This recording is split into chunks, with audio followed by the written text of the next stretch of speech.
Superman lies unconscious and broken in the snow. His loyal dog, Crypto, bounds toward him, playfully unaware of the gravity of the situation. With all his strength, the dog drags Superman across the ice to the hidden fortress of solitude. Inside, robotic assistants scan Superman's body and immediately begin treatment. As they work, a message from Superman's biological parents, Jor-El and Lara, appears. Though spoken in Kryptonian, their words calm him. The robots advise him to rest and recharge in the sun's energy.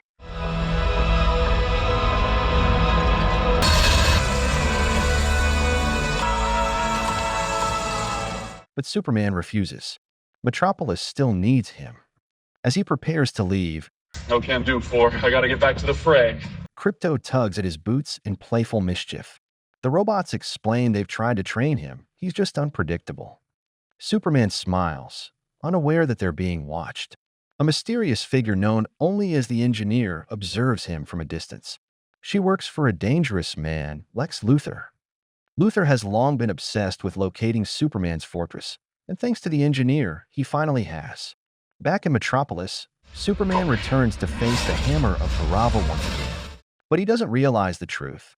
This warrior is actually a brainwashed metahuman under Luthor's control. 98Z.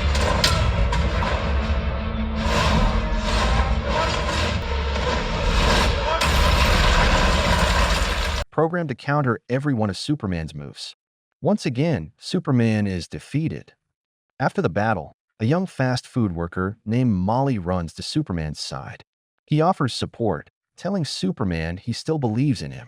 Lex Luthor sees this moment and orders an investigation into Molly's identity. Before flying off, the Hammer delivers a chilling threat. Stay out of Barava's affairs or next time, Superman won't survive. Luthor and his team celebrate. They're on the brink of breaking Superman for good. The Hammer returns to a hidden facility within a pocket dimension, an isolated realm that allows travel to distant parts of space. There, he removes his armor, revealing his true identity, Ultraman, a powerful anti-hero working for Luthor. The next morning, Clark Kent returns to the Daily Planet. His coworker Steve mocks him, questioning his journalism skills. Jimmy Olsen jokes about Clark always landing exclusive Superman interviews. Steve doesn't understand how Clark does it. Clark simply says, "We're friends." Lois Lane asks for an interview too, but Clark gently declines. Superman only talks to him. Elsewhere, Luthor is in a meeting with top government officials, including Rick Flag Sr., the director of Argus. Luthor proposes Ultraman as Earth's new protector. He claims Superman is a security threat, an alien outsider with unchecked power. Some officials push back, pointing out Luthor's shady history, including arms deals in Bolivia. The proposal is rejected, but Luthor remains determined to destroy Superman. That evening, Lois and Clark share a romantic moment at home. They've been dating for 3 weeks. Lois suggests changing their interview style. People are getting suspicious. Clark agrees to set one up. But when Lois questions Superman's priorities, why he saved a foreign country over his own, the interview grows tense. Clark insists that his duty is to protect everyone, regardless of borders.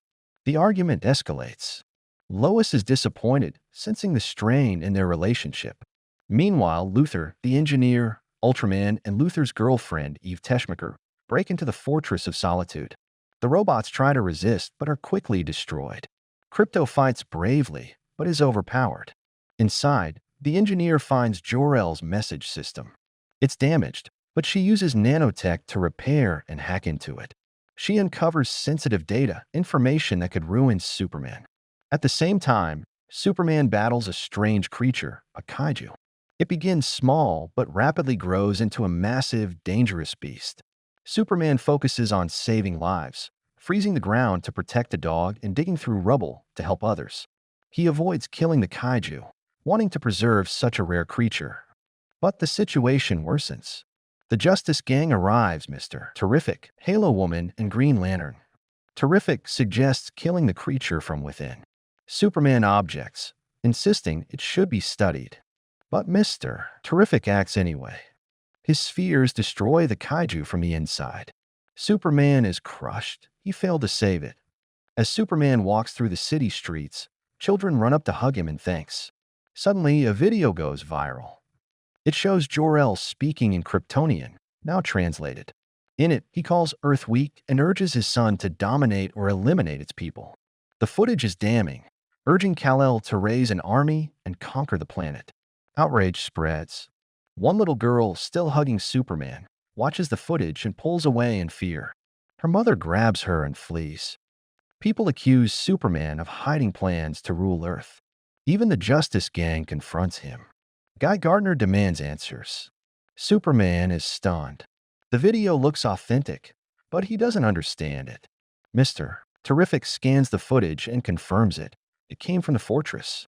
Superman races there, but it's already been destroyed. The robots apologize. They couldn't stop the intruders.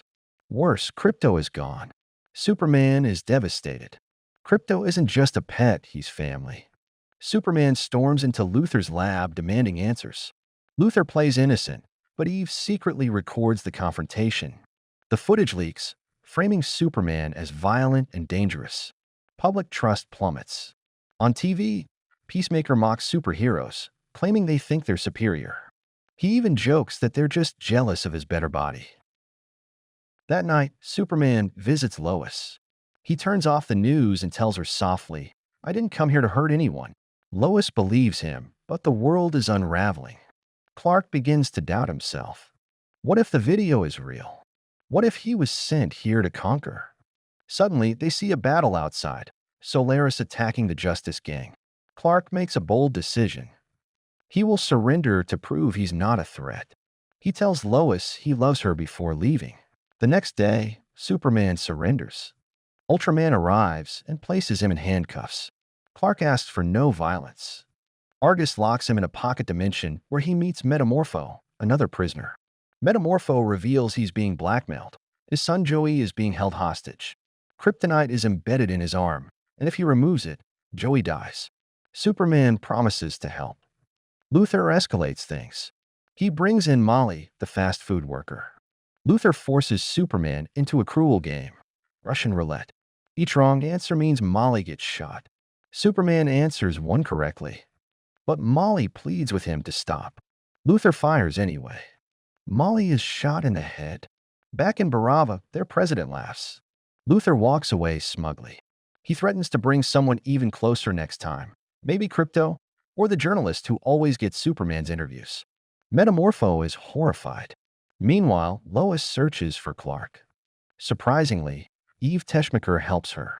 She confesses everything and tells her Superman is trapped in the pocket dimension.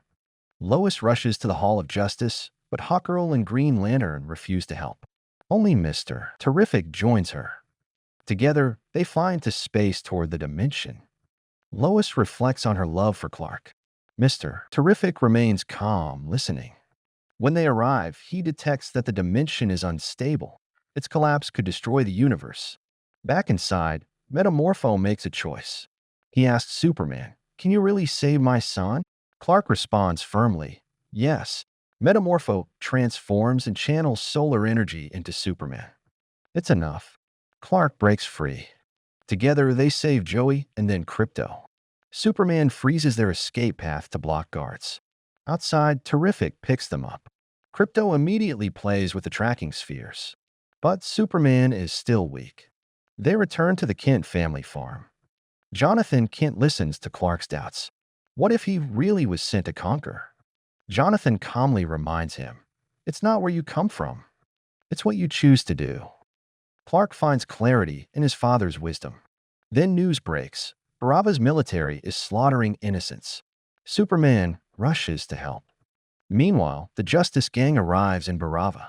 Guy Gardner destroys tanks. Hawkgirl drops the corrupt President Midair. "I'm not Superman," she says coldly. In the city, a multiverse rift causes chaos. Superman saves civilians, stopping buildings from falling. But then Ultraman and the engineer ambush him. The engineer inserts a nanobot to suffocate him. Superman rockets into space and punches her down. Ultraman reveals his face. It's identical to Clark's. Luthor reveals the awful truth. Ultraman is a failed clone, a living weapon. He gives the kill order. Ultraman attacks. Superman uses his clone's strengths against him. Krypto joins the fight, and together they defeat him. Superman throws the clone into a black hole. More soldiers arrive. Superman stops them. But Luthor goes mad. His entire skyscraper lifts off. It's a spaceship. The world faces destruction. Lois on Mr. Terrific Ship releases all the evidence Jimmy Olsen gathered.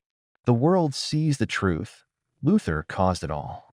He screams at Superman, "You're a damn alien." But Superman calmly replies, "We all fall." But it's never too late to rise. He offers to help. Luthor refuses. Krypto lunges, but Superman stops him. Luthor collapses in tears. A screen behind him shows the Daily Planet's front page. The truth is out. With Luthor defeated, peace returns. Hawkgirl invites Metamorpho to join the team. Guy shrugs, but smiles at the name, Justice Gang. Back in Metropolis, Clark kisses Lois and tells her he loves her. At the Fortress of Solitude, repairs are underway. Krypto leaps joyfully into the arms of Supergirl, his real owner. She laughs and thanks Clark.